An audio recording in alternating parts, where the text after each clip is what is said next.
In the last lecture, I talked about Pascal's triangle. Pascal's triangle is a way of expanding binomials. Here in the last lecture, we expanded the binomial x plus 5 to the fifth to get its expansion. If you're unfamiliar with how I did this, you can go back to the lecture on Pascal's triangle to figure out how I got this answer. The binomial theorem also gives us a method for expanding binomials.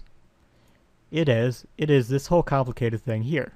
If n is a non-negative integer, then a plus b to the n power is equal to 1 an b to the 0 plus n over 1 times a to the n minus 1 times b to the 1 plus n times n minus 1 over 1 times 2 times a to the n minus 2, b to the 2.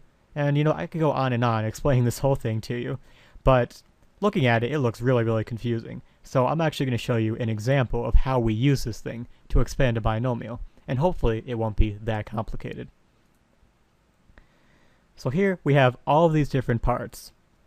All of these are a different term in our expansion. So let's say we want to expand a plus b to the fifth. This is a binomial, so we can expand it using the binomial theorem. Our expansion will have n plus 1 terms, where n is a degree.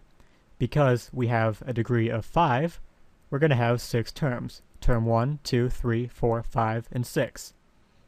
So let's work this out term by term. Our first term is equal to 1 a to the fifth b to the second. If you look above, you can see where I got that from.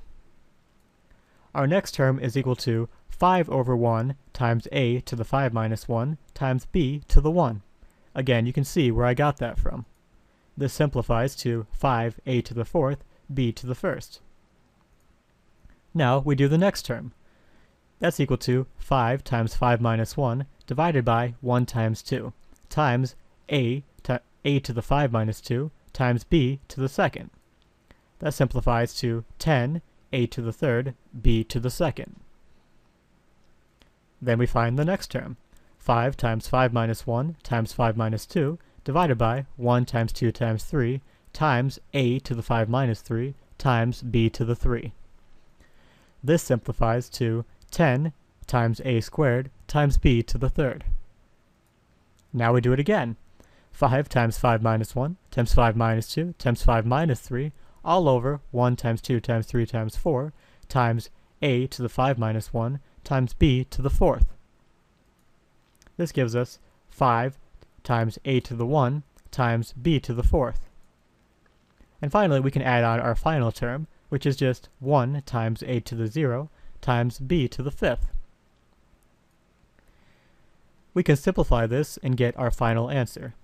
A plus b to the fifth is equal to a to the fifth plus 5 a to the fourth b plus 10 a to the third b squared plus 10 a squared b to the third plus 5 ab to the fourth plus b to the fifth.